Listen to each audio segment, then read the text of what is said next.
Sa pag-umpisa ng sesyon kahapon sa Kongreso, dalawang panukalang batas po ang inirefer sa Committee on Suffrage and Electoral Reforms, at ito po ay ang House Bill 10376 at ang House Bill 10407. Parehas po itong naglalayon na ipagpaliban ang barangay at sangguniang kabataan eleksyon. At ang inasahan natin kahapon na magkaroon ng deliberasyon sa pagpapaliban sa barangay at iski eleksyon ay hindi po nangyari. Bagkus ang dalawang panukalang batas ay inirefer muna sa Committee on Suffrage and Electoral Reforms.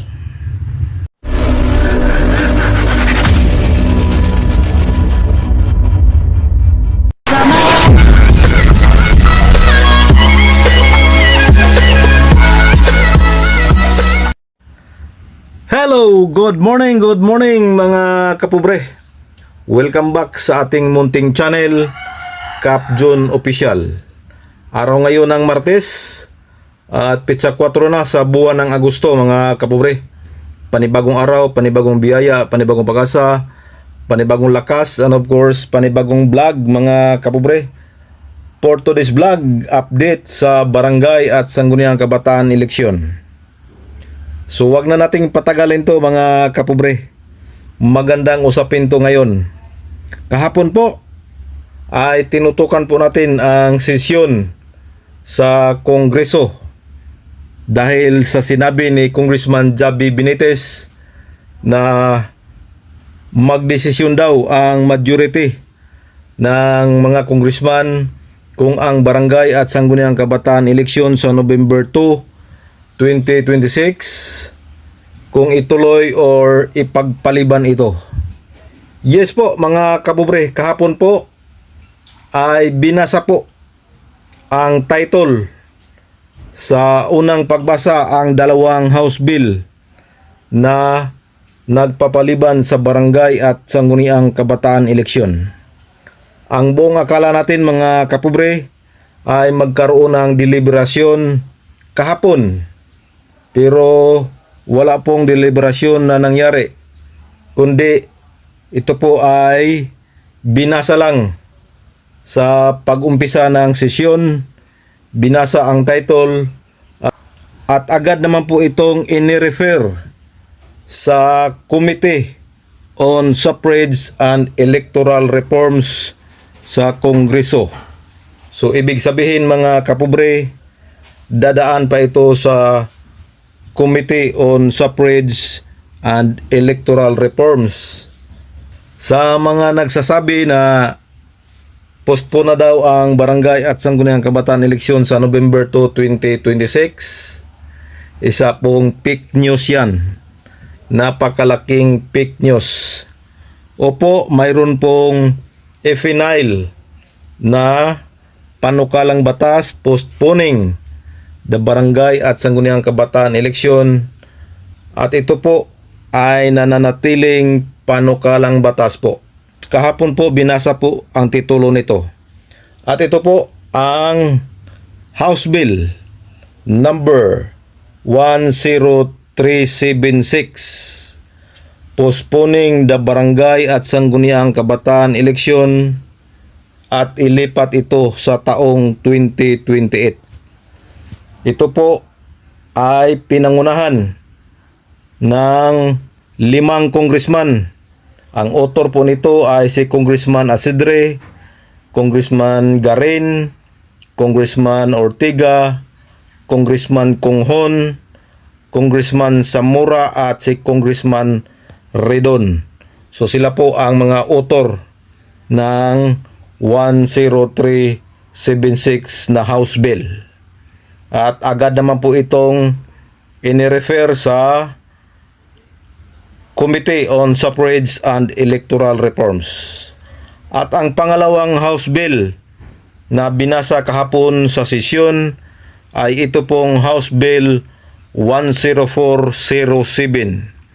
Again, ito po ay postponing the barangay at sangguniang kabataan eleksyon. ito po ay ipinasa or final ni Congressman Nico Raul Dasa ng Northern Samar. So agad naman po itong inirefer muli sa Committee on Suffrage and Electoral Reforms. So ang nagpe-preside nga pala kahapon sa sesyon sa Kongreso ay si Congressman Paulo Ortega. So yan po ang kaganapan kahapon mga kapobre. So nananatili pong House Bill or panukalang batas itong 10376 at ang 10407 na House Bill. At marami pa po itong pagdadaanan mga kapobre.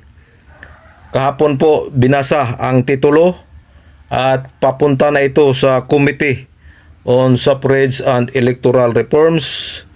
Tapos babalik na naman ito sa Kongreso for the second reading. At mayroon pa pong third reading mga kapobre. So hindi po ito basta-basta maipasa kaagad. Marami pa po itong pagdaanan na proseso, masusing deliberasyon, masusing diskusyon bago ito maipasa mga kapobre.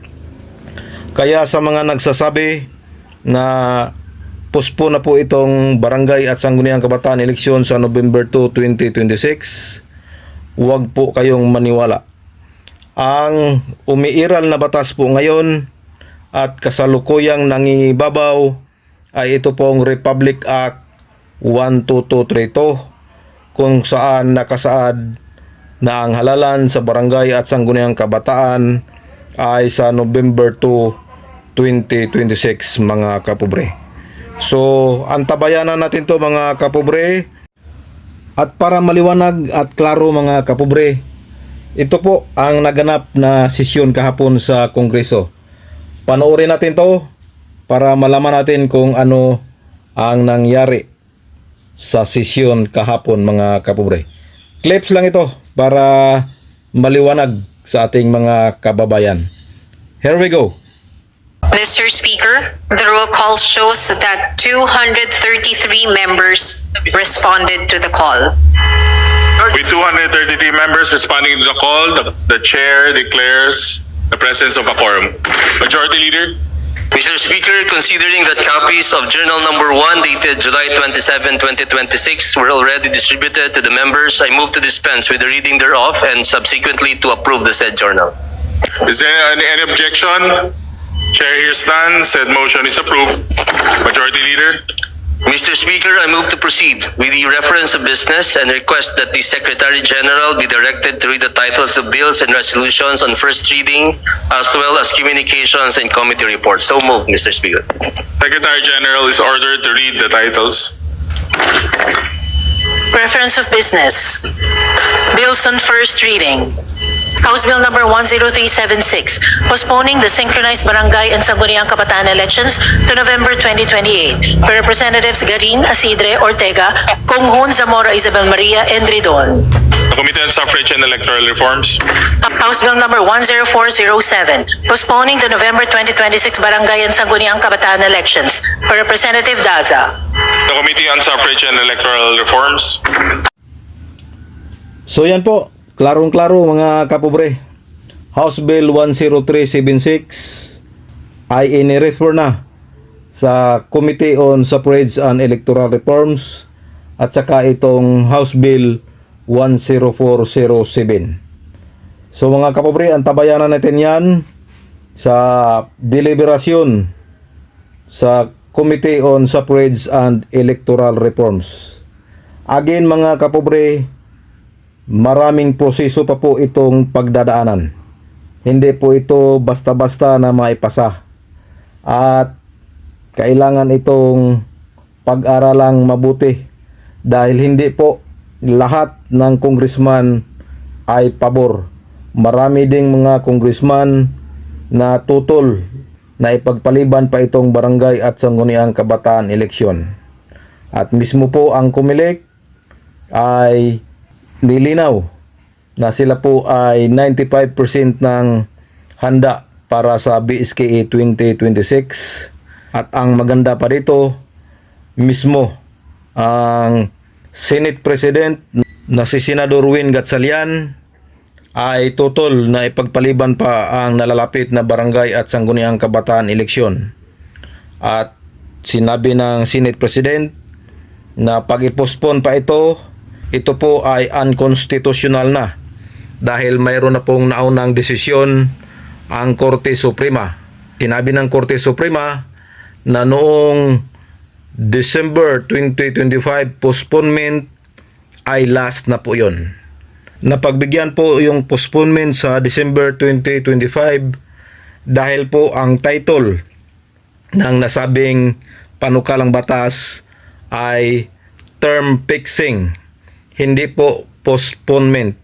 Ngayon po, klaro po na sa dalawang House Bill na ipinasa, House Bill 10376 at House Bill 10407, malinaw pa sa sikat ng araw na ito po ang title ay Postponing the Barangay and Sangguniang Kabataan Election. At yan po ay labag sa batas, sabi ng Korte Suprema, dahil hindi po basta-basta i-postpone ang barangay at sangguniang kabataan eleksyon. Maliban doon, existing na po ang batas na Republic Act 12232 mga kapobre. So yan po ang ating quick update. Sana maliwanag na ang dalawang House Bill po ay inirefer pa lang po sa Committee on Suffrage and Electoral Reforms. Doon po magkaroon ng debate, deliberasyon, diskusyon sa nasabing mga House Bill mga kapobre. Hindi pa po postpone. Marami pang proseso ang pagdaanan niyan mga kapobre. So sa next video natin mamaya mga kapobre, pag-usapan natin kung ano ang formal na proseso para magiging ganap na batas ang isang House Bill. So mga kapobre, stay tuned lang sa ating munting channel, Cap John Official, para sa mga karagdagang update mga kapobre. So again, this is your Cap John Official. Please subscribe, please support, like and share para updated kayo mga kapobre. So bye-bye mga kapobre, God bless. Kita-kits sa susunod na video. Love you all. Babus.